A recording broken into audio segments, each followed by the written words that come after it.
우리가 예수를 믿고 구원을 받은 다음에 해야 할 일이 있습니다. 그게 이제 어느 목사님이 글을 썼는데 구원 그 이후라는 그런 책이 있습니다. 골자가 뭐냐면 우리가 구원을 받고 난 다음엔 반드시 성령의 인도를 받아야 마침내 천국에 이르게 됩니다 하는 것이 이제 성경에서도 말하는 거고 또 목사님들도 말씀하시는 그런 내용입니다. 그래서 우리 예수 믿는 사람들이 이 성령의 인도를 받는다라고 하는 것은 굉장히 중요합니다. 마치 이스라엘 사람들이 광야에서 구름기둥과 불기둥을 쫓아서 갔더니 가나안 땅에 이르는 것처럼 우리가 이 광야라는 세상에서 성령의 인도를 받다가 가다 보게 되면 마침내 천국에 이르는 것과 같습니다.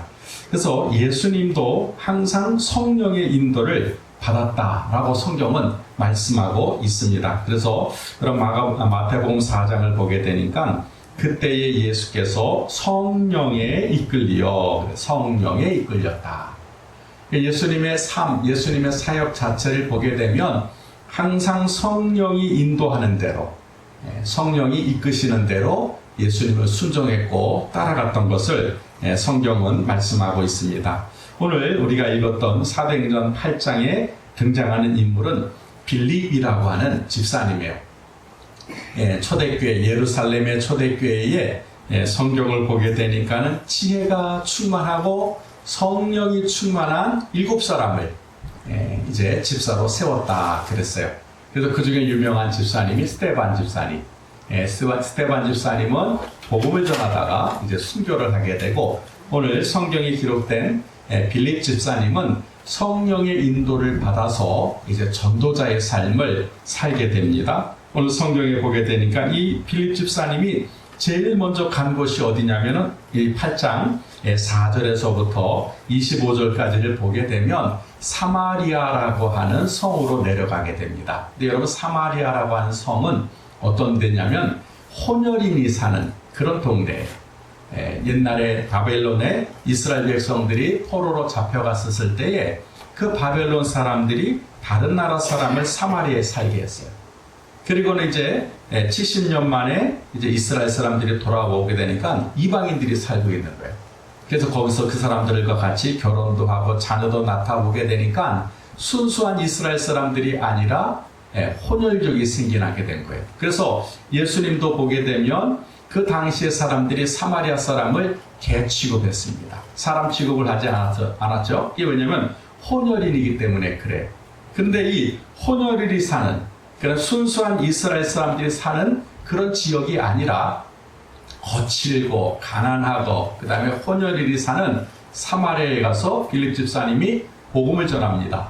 그랬더니 이분들이 다 예수를 영접해요. 예수를 믿어요. 그래서 빌립 집사님이 예루살렘 교회에다가 이제 소식을 전합니다. 내가 사마리아에 와서 복음을 전했더니 다 예수를 믿었습니다. 그래서 예루살렘 교회의 사도들이 이제 사마리아 성에 와가지고 그 다음에는 안수를 했을 때 성령이 임했다 이렇게 기록하고 있어요. 그리고 이제 사마리아에 교회를 세웠으니까 빌립 집사님은 다른 데 갈 필요가 없잖아요. 사마리아 교회에서 담임을 하게 되면 됩니다. 그럼 편안하게 목회할 수가 있고 편안하게 생활을 할 수가 있는데 성경을 보게 되니까 여러분 빌립 집사님은 이 사마리아 교회에 있다가 다시 성령의 음성을 들어요. 여러분 우리가 본문 26절을 보게 되니까 이렇게 기록되어 있죠. 주의 사자가 필립도로 이르러 가로되 일어나서 남으로 향하여 예루살렘에서 가사로 내려가는 길까지 가라 하니 그 길은 광야라 그랬어요. 주의 사자가 The Messenger 이렇게 되어 있어요. 다른 성경에 보면 The Angel 이렇게 천사가 천사가 나타나서 뭐라고 말을 하냐면 너 사마리아 교회에 있으면 안 된다는 거예요. 그래서 저 가사로 내려가는 곳까지 내려가는데 거기는 유다 광야라는 유다 광야.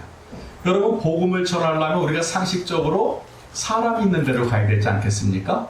근데 광야에는 사람도 없잖아요. 근데 성령께서는 광야로 가라는 거예요. 사람이 없는 곳으로. 근데 이 빌립 집사님은 순종합니다.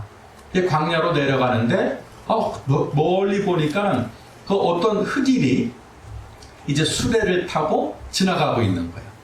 이상하다. 이 광야에 누가 사람이 지나가게 될까 하고 가보게 되니까 에디오피아의 관리예요. 여기서 넷이라고 되어 있지만 에디오피아 여왕의 측근, 아주 든든한 그런 사람인 거예요. 그 사람이 예루살렘에 예배를 하러 돌아왔다가 이제 돌아가고 있는 거예요. 근데 그 수레에 의해서 뭘 하는가 봤더니 성경을 읽고 있었다는 거예요. 근데 그 당시 성경은 이런 성경이 아니라 두루마리라고 해가지고 큰 양피지에다가 양 가죽에다가 이제 쓴 책이에요. 그러니까 이사야 한 권만 해도 뭐 25개 정도 되는, 그러니까 엄청난 부피의 그런 성경을 읽고 있는데 내용을 모르는 거예요. 그 빌립이 이제 그 에디오피아 넷에게 당신이 읽고 있는 것 이해가 됩니까? 난 모르겠습니다. 내가 가르쳐 주겠습니다. 그게 이제 이사야서의 앞으로 오실 예수 그리스도, 이 땅에 오실 예수 그리스도에 대한 말씀이었던 거예요. 그거를 풀어주니까 에디오피아 넷이가 야, 이 사람은 보통 사람이 아니구나. 그리고는요, 나에게 세례를 좀 주시오. 가다 보니까 물 웅덩이가 있어서 거기서 이제 빌립이 그 머리에 세례를 주고, 그리고 성경을 보게 되니까 주의 영이, 성령이 그 넷이는 넷이가 가는 길로 가게 하고 또 빌립은 빌립으로 하여금 다른 길을 가게 하였더라 라고 성경은 기록을 하고 있어요.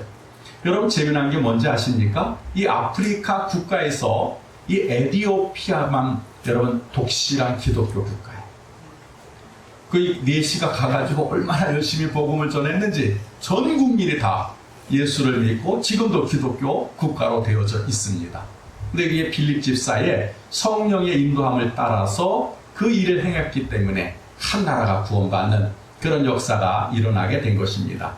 오늘 성경에 보니까 빌립 집사님은요, 항상 성령에 이끌려서 성령의 음성을 듣고 순종함으로 말미암아 나중에 여러분 사도행전 뒤편에 가보게 되면 사도 바울이 이제 잡혀가지고 예루살렘으로 끌려가게 될 때 가이사라라고 하는 곳에 이제 잠깐 멈추게 됩니다. 근데 거기에 빌립의 세 딸이 있다 그랬어요. 빌립 집사님이 그곳에 가서 정착을 해서 딸 셋을 낳았는데 이 딸 셋이 전부 다 예언자였다는 거예요. 선지자였다는 거예요.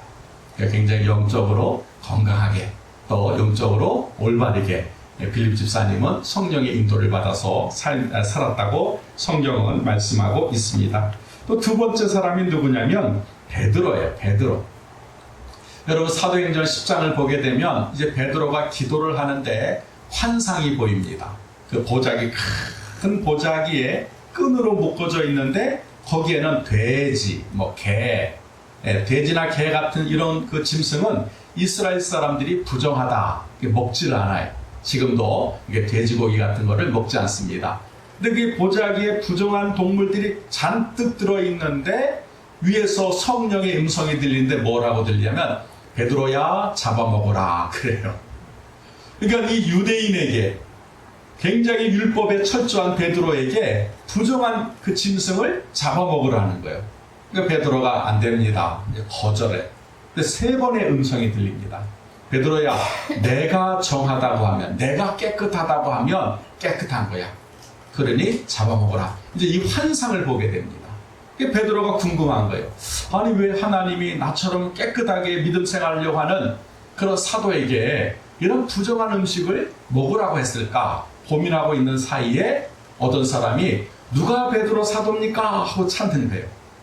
접니다 하고 나가보니까 누굽니까? 나는 고넬료라고 하는 그 로마의 백부장의 종입니다. 우리 주인님이 당신을 오라고 하십니다. 그래서 베드로가 이제 가보게 되니까 그 고넬료 백부장이라고 하는 건 그 당시에 이게 고급 장교입니다. 그 장교 집에 집안이 다 모여 있는 거예요. 형제들, 친구들이 다 같이 모여가지고 베드로가 오기를 기다리고 있는 거예요. 그리고 베드로가 도착하니까 우리에게 하나님 말씀을 좀 전해 주십시오. 베드로가 야, 이게 참 신기한 일이다. 예수를 모르는 이방인들인데, 로마 사람들인데 어떻게 나 같은 유대인에게 복음을 전해달라고 하는가? 그때 깨달아집니다. 아하, 이 부정한 짐승들이 바로 이 로마 사람들이었구나. 그런데 하나님은 이들도 깨끗하다라고 말씀하시는구나. 그래서 복음을 전하니까 성경에 보니까 말씀을 듣는 중에 성령이 말씀 듣는 자들에게 임하였다. 이렇게 기록이 되어 있어요. 그래서 이 베드로 사도도 성령의 인도를 받아서 그래서 이 고넬료의 온 집안을 구원하는데 그렇게 성령의 인도함을 받았다라고 성경은 말씀하고 있습니다. 그 다음에는요, 교회가 성령의 음성을 듣는다. 교회가.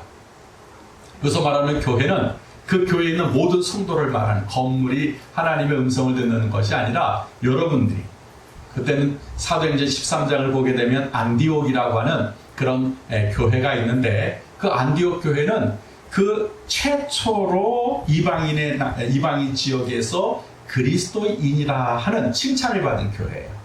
거기에 여러분 바나바와 바울이 여러분 거기서 교사였습니다. 지금 우리 이제 주일학교, 우리 사무엘학교 선생님들도 여러분 이 교사라고 하는 직분이 뭐냐면 하나님이 세우신 5대 직분 중에 하나예요. 그래서 이 초대교회는요, 교사의 역할이 굉장히 중요했습니다. 물론 오늘날도 마찬가지로 왜 하나님 말씀을 가르치는 그런 자격이 있기 때문에 그래요. 근데 바울과 바나바가 교사였어요. 초신자들을 가르치고 성경을 가르치는 그런 목사님 다음의 위치에서 그런 교회에서 직분을 감당하고 있었는데 성령이 교회에 말씀하세요. 교회 모든 성도들에게 뭐라고 말씀하시냐면 주를 섬겨 금식할 때에 성령이 가라사대 내가 불러시키는 일을 위하여 바나바와 바울을 따로 세워라 그래. 온 성도들이 다 금식하고 기도를 하고 있는데 성령께서 각 사람에게 말씀하시는 거예요. 뭐라고 말씀하시냐면은 얘들아 바울과 바나바는 따로 구별해서 그래서 이제 유럽의 선교사로 보내라 하는 그런 음성이 들리는 거예요. 이게 한 사람만 들은 게 아니라 그 안디옥에 있는 모든 교인들이 다 들었다 이 말이에요. 다 들었다 이 말이에요. 그래서 성경을 보게 되니까 이제 안디옥 교회가 바울과 바나바를 구별해서 최초로 이제 유럽에 복음을 전하는 선교사로 파송하는 장면이 바로 13장에 기록이 되어져 있습니다. 이 안디옥 교회가 얼마나 건강하고 또 얼마나 하나님 앞에 신실한 믿음의 성도들이 모였는지 모든 사람이 다 성령의 음성을 들었다. 어느 특별한 사람, 어떤 특별한 은사를 받은 그런 개인만이 아니라 그 교회에 나오는 모든 성도들이 다 성령의 음성을 들었다. 여러분 이것이 놀라운 장면이 바로 사도행전 13장에 기록이 되어져 있습니다. 그리고 보게 되면 또 한 사람이 있는데 누구냐면 사도 바울이에요. 사도 바울은 우리가 좀 아까 말씀하셨던 것처럼 이방인을 위하여 하나님이 택한 그릇이다 해가지고 이제 소아시아 지역에 복음을 전하게 됩니다. 여러분 우리가 갈라디아, 데살로니가, 그다음에 고린도, 빌립보 여기 나오는 성경에 나오는 모든 교회는 전부 다 여러분 바울이 전도해서 세운 교회들이에요. 그러니까 이 바울이 가서 엄청난 일을 하게 된 거지요. 가는 곳마다 복음을 전하고 가는 곳마다 여러분 교회를 세웠습니다. 그래서 이 바울이 자신이 생겼어요. 야, 이제 교회가 막 세워지는구나.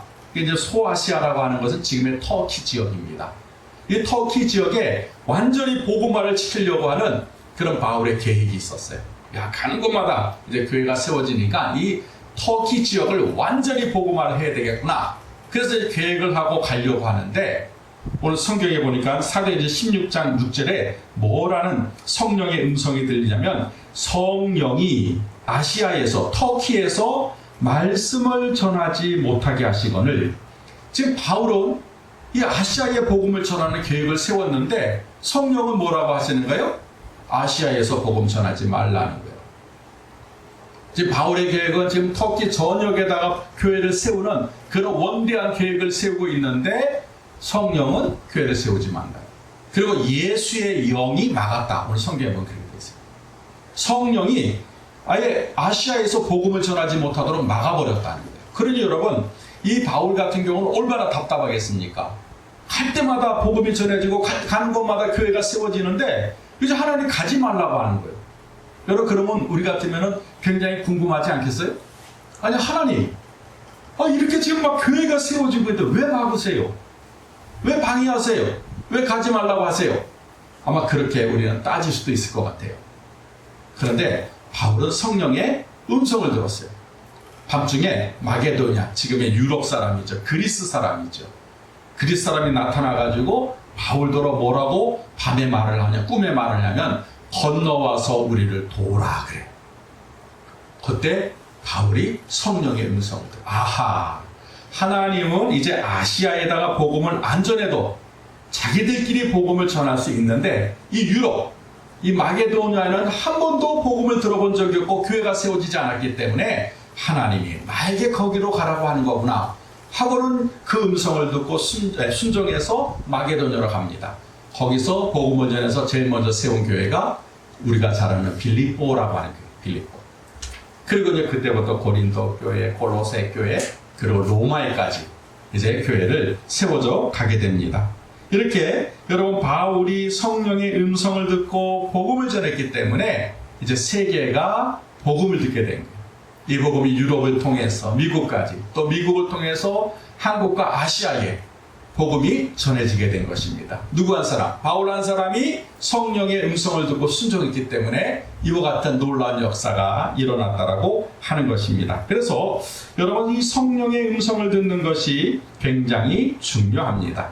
성도는 개인적으로 성령의 음성을 듣고 성령의 인도를 받아야 돼요. 여러분 우리가 교회를 그저 왔다 갔다 하는 게 여러분 신앙생활이 아닙니다. 어제도 이제 우리 광진이가 잠깐 와서 이런 얘기도 하고 저런 얘기도 했어요. 또 제가 지금 우리 목사님들을 만나면 제가 하는 얘기가 있습니다.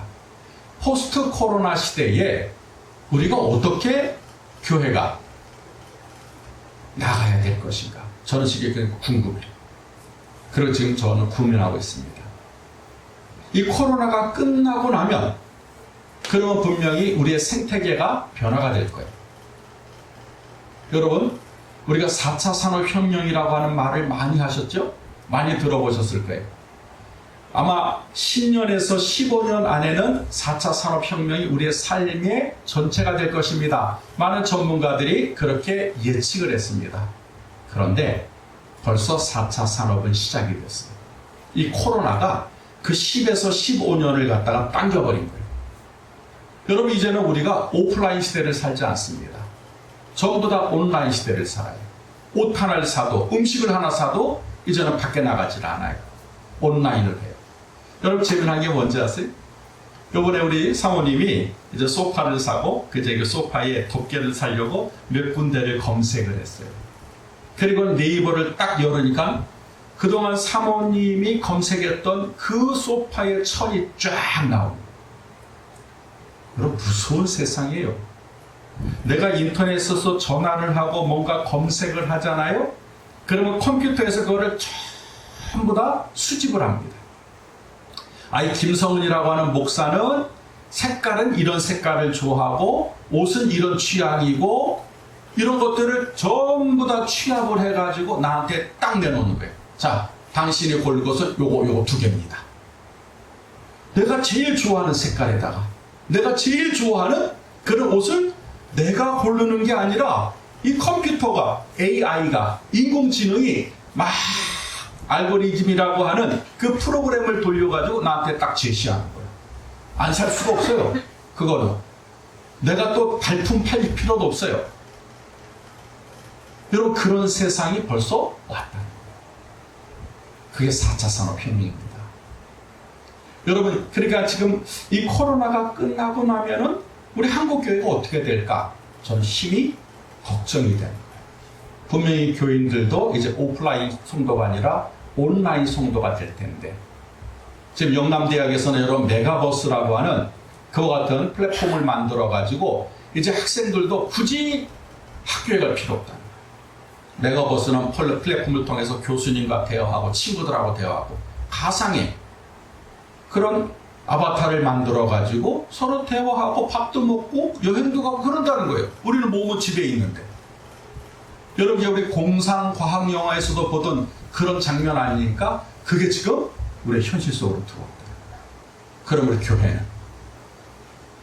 교회는 과연 어떻게 복음을 전해야 되고 어떻게 앞으로 나가야 될까? 이거 고민하지 않으면 안 돼요. 그런데 해답은 여기 있습니다. 교회가 성령의 음성을 들으면 돼요. 성도들이 성령의 음성을 들으면 됩니다. 빌립 집사와 같이, 베드로와 같이, 바울과 같이 하나님이 각 사람에게 말씀하시는 성령의 음성을 듣고 순종하면 여러분 4차 산업이 아니라 5차 산업, 6차 산업이 온다 할지라도 우리의 믿음은 흔들리지 아니하고 하나님의 교회는 영원히 세워질 수 있다라고 저는 확신합니다. 그래서 지금 우리가 뭘 해야 되느냐? 성령의 음성을 듣는 자가 되어야 되고 성령의 음성을 듣는 교회가 되어야 된다는 거예요. 여러분 AI, 4차 산업, 컴퓨터 이게 중요한 게 아니라는 거예요. 지금 시대의 흐름이 중요한 게 아니라는 거예요. 우리 믿음의 성도들이 관심을 가져야 될 것은 어떻게 하면 성령의 음성을 들을까에 대해서 우리가 좀 관심을 가져야 됩니다. 그래서 이 성령의 음성을 듣기 위해서는요, 들을 귀가 있어야 되잖아요. 그죠? 여러분 마가복음 4장 9절에 보니까 예수님이 제자들을 향하여 또 이르시되 들을 귀 있는 자는 들으라 라고 말씀하세요. 그러니까 우리 믿음의 성도들이 이제 하나의 꼭 필수적인 것을 여러분들이 장착을 하셔야 돼요. 그게 뭐냐면 들을 귀라는 거예요. 들을 귀. 여러분의 육신적인 귀가 있잖아요. 우리가 태어날 때 육신적으로 귀도 있고 눈도 있고 코도 있고 입도 있고 그래서 오감을 느끼게 되잖아요. 마찬가지입니다. 영적으로도 오감을 느낄 수 있어야 돼요. 영적으로도 듣고 보고 냄새를 맡고 할 수 있어야 돼요. 그래서 이 들을 귀를 갖는 것이 여러분 오늘날 믿음의 성도들이 여러분 꼭 필요한 그런 신앙이라고 하는 것입니다. 아마 제가 예측하기를 여러분 코로나가 끝나고 나면 한국교회에 최소한 3분의 1 성도가 이탈하게 됩니다. 이제 교회를 안 가게 돼요. 교회 갈 필요성을 못 느끼게 됩니다. 왜? 온라인이 있잖아요. 이제 교회 현장으로 돌아오질 않습니다. 심하면 2분의 1, 50%의 성도가 아마 이탈하게 될 거예요. 그럼 한국교회는 어떻게 해야 되겠습니까? 아마 큰 혼란이 일어나게 될 것이고 아마 많은 그런 시행착오를 또 겪어야 될 것이에요. 그래서 성경은 우리에게 답을 제시하고 있어요. 한국교회가 성도들이 모두가 다 깨어서 성령의 음성을 들으면 온라인 시대가 되어도 우리는 믿음을 굳건하게 지킬 수 있다라고 하는 거예요. 그래서 여러분의 관심이 이제는 어디에 있으냐면 이 성경에 기록된 인물들과 같이 우리들도 성령의 음성을 듣는 자가 되어야 돼요. 성령의 음성을 들어야 됩니다. 여러분 성령의 음성을 듣는 방법은 아주 간단해요. 왜? 하나님이 우리를 창조하실 때 우리는 하나님의 음성을 듣는 존재로 창조를 하셨어요. 창세기 1장, 2장, 3장에 기록되어 있지 않습니까? 하나님이 아담을 찾으세요. 아담아, 아담아, 내가 어디 있느냐? 하나님의 음성을 누가 들어요? 아담이 듣고 있잖아요. 아담만 듣습니까? 여러분 심지어 최초의 살인자라고 하는 가인도 하나님의 음성을 들어요. 그리고 아브라함도, 모세도, 다윗도 모든 성경의 인물들을 보게 되면 한결같이 다 하나님의 음성을 듣습니다.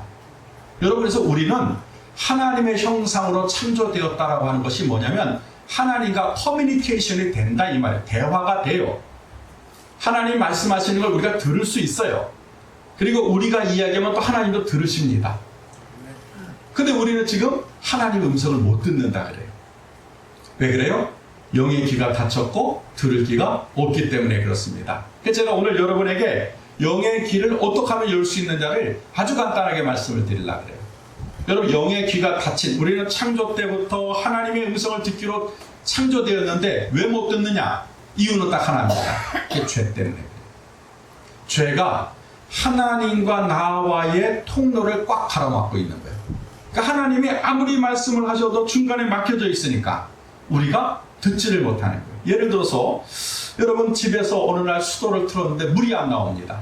그 전문가를 부르지요. 그럼 전문가가 와가지고 막 진단을 하다가 수도꼭지를 보니까 수도꼭지에 꽉 막혀 있는 거예요. 그 수도꼭지를 갖다가 이제 새 것으로 갈아 끼웁니다. 그러니까 물이 쫄쫄쫄 나와요. 예전같이 시원하게 나오지 않아요. 그래도 뭔가 또 이렇게 검사를 해보니까 관이 너무 노후돼가지고 이 관이 부식이 돼서 중간에 막혀 있는 거예요. 그러면 그 부분을 잘라서 새로운 관으로 딱 바꿔 끼우게 돼요. 언제 그랬나는 듯이 시원하게 물이 나오게 되는 거죠. 마찬가지.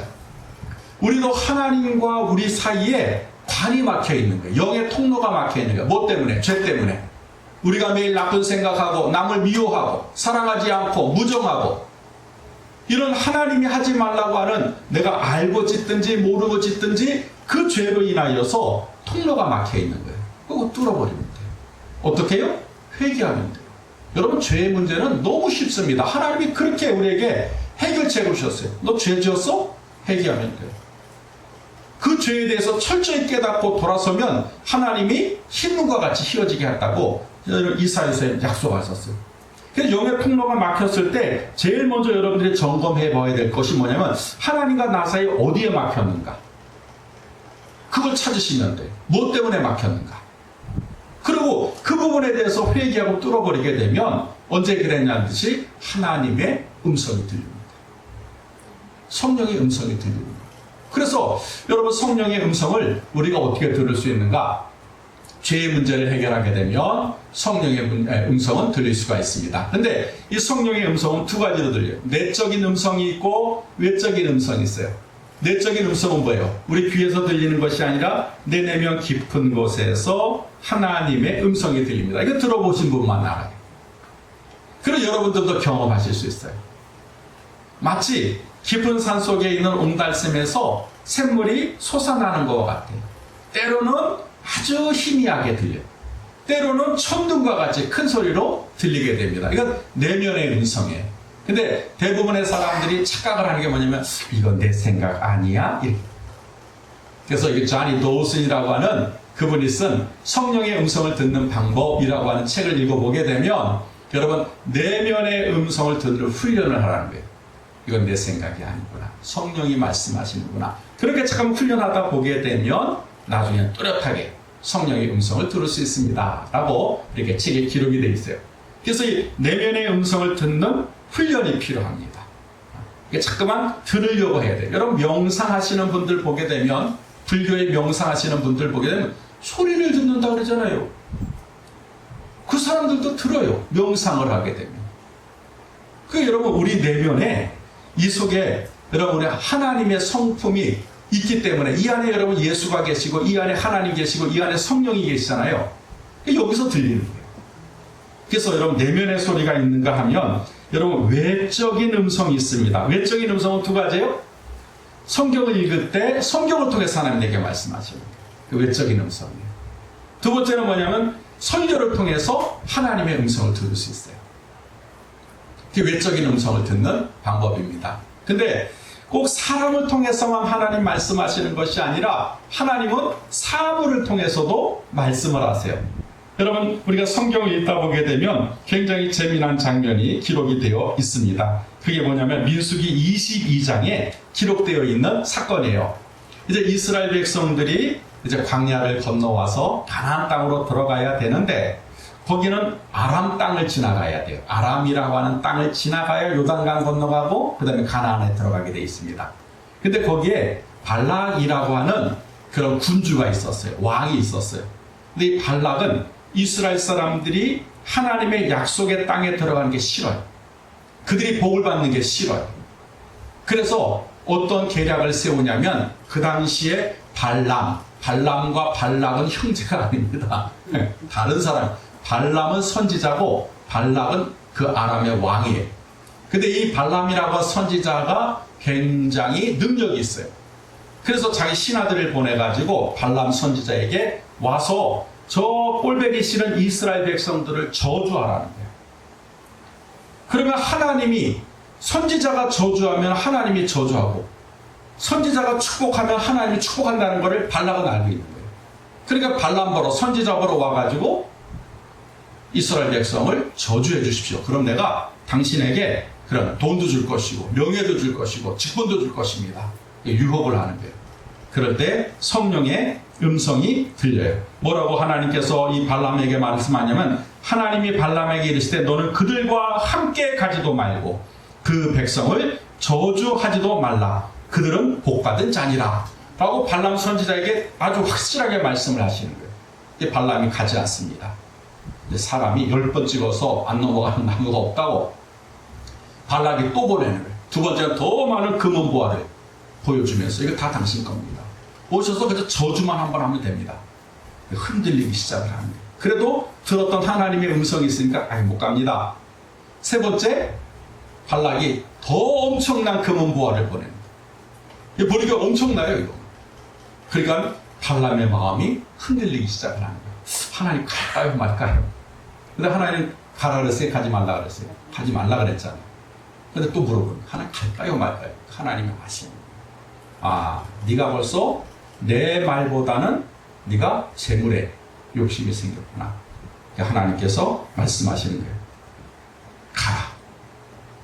가서 저주는 하지 말고 대신 축복을 해라. 하나님 그 말씀을 듣고 발람이 신난 거예요. 야, 이제 가면 다 돈은 내 거니까. 그래서 집에 기르던 나귀를 다 타가지고 이제 골목길을 지나가는 거예요. 이제 마을을 빠져나가는 거예요. 근데 이러면 나귀가 도대체 앞으로 갈 생각이 없는 거예요. 그래서 채찍을 가지고 나귀 엉덩이를 세게 때려요. 그래도 안 가는 거예요. 그게 막 세게 때리니까 이 나귀가 이번에 어떻게 하냐면 이 벽에다가 자기 몸을 비비는 거예요. 그러니까 발람의 다리가 벽과 닿아가지고 휩쓸리는 거예요. 이거 얼마나 아파요. 그러니까 이 발람 선지자가 화가 나가지고 채찍을 두고 막 머리도 때리고 막 엉덩이도 때리고. 근데 그 순간요 나귀가 말을 하는 거예요. 믿거나 말거나. 성경에 뭐라고 나귀가 말을 하냐면 내가 너에게 무엇을 하였기에 나를 이같이 3번 때리냐. 나귀가 성경에 기록되어 있으니까 우리 성도들을 믿어야 되지 않겠습니까? 나귀가 말을, 그 발람이 깜짝 놀란 거예요. 야, 너 어떻게 말을 하냐? 근데 나귀가 너 안 보이냐? 지금 저 앞에 하나님이 지금 군대 장관을 보내서 큰 칼을 들고 너하고 나를 죽이려고 앞에 서 있는데 내가 왜 죽으러 가냐? 너는 그것도 안 보이냐? 그때 발람이 무릎을 꿇는 거야. 야, 나도 못 보는 하나님의 천사를 이 미물인 나귀는 보았구나. 나도 못 듣는 하나님의 음성을 이 나귀는 듣고 내게 말을 하구나. 그래서 발람이 가지 않습니다. 여러분 그 사건이 이제 민수기 22장에 여러분 기록이 되어 있어요. 이처럼 하나님은 사람이 아닌 사물을 통해서도 말씀하시는 거예요. 꼭 사람이 아니라 여러 환경과 또 여러 조건을 통해서 하나님은 말씀하세요. 그걸 들을 수 있어야 돼요. 그래서 깨어 있어야 됩니다. 우연이라는 건 없어요. 여러분 하나님이 하시는 일에는요 반드시 섭리가 있습니다. 근데 우리는 사는 게 바쁘다고 또 내 일이 중요하다고 해서 하나님과 관심을 갖지 않아요. 하나님께 관심을 안 두니까 하나님의 음성을 듣지 못하고 하나님이 하시는 말씀을 우리가 알지 못하는 것입니다. 그래서 여러분 성령의 음성을 듣기 위해서는 2가지 관심과 집중이에요. 하나님께 관심을 가지고 하나님 지금 내게 뭐라고 말씀하시는가 집중하면은요 반드시 들립니다. 왜? 그 증인이 저예요. 저는 하나님 음성을 참 많이 들어요. 지금도 여전히 하나님의 음성을 듣습니다. 여러분 제가 설교를 준비할 때 그저 이렇게 저렇게 뒤적뒤적 거리는 게 아니에요. 하나님이 저에게 말씀하시면 그 말씀을 가지고 묵상을 하는. 왜 이렇게 말씀하셨을까? 성경을 보고 묵상하고 그래서 원고로 만들어서 여러분에게 전달하는 거예요. 여러분 이렇게 자꾸만 들으려고 관심을 가지고 집중하게 되면 들려요. 그리고 하나님은 말씀하십니다. 왜? 성경에 가라사대 예수께서 말씀하시기를 성령께서 이루시기를 전부 다 하나님은 말씀하시는 분으로 기록이 되어 있어요. 지금도 하나님 우리에게 말씀하고 계세요. 여러분 그래서 우리가 이 성령의 음성을 듣는 그런 믿음의 성도가 되어야 됩니다. 왜냐하면 마지막 때가 되었기 때문에 그렇습니다. 그래서 성령의 음성을 들어야 유혹에 빠지지 않고 잘못된 길로 가지 않습니다. 여러분 성경에 나오는 인물 모두는 성령의 음성을 들었다는 거예요. 그래서 우리도 들을 수 있는 거예요. 누구나 들을 수 있는 거예요. 특별한 사람, 기도 많이 하는 사람, 성경 많이 읽는 사람만 듣는 게 아니에요. 여러분 죄의 문제만 해결하고 그리고 여러분 하나님께 관심을 가지고 집중하면 여러분 하나님은 누구에게나 어린아이에게도 여러분 성령은 말씀하고 계신다는 거예요. 그리고 우리는 들을 수가 있다는 것입니다. 그래서 코로나가 끝나도 성령의 음성을 듣게 되면 여러분 그 교회는 반석에 세워진 교회가 될 것이요. 여러분 그 성도는 정금 같은 그런 성도가 되어지게 될 것입니다. 그러므로 여러분 이 마지막 때를 살아가는 우리 사랑하는 성도 여러분들은 다른 데에 관심을 갖는 것도 좋지만 가장 먼저 성령께서 지금 내게 뭐라고 말씀하시는가 여러분 좀 관심하고 집중을 가질 때 여러분은 성령의 음성을 듣는 그런 여러분 영적인 성도가 되실 줄 믿습니다. 아멘. 그렇게 우리가 한번 기도하는 그런 한 주간이 되셨으면 좋겠습니다. 기도하겠습니다. 하나님, 날씨가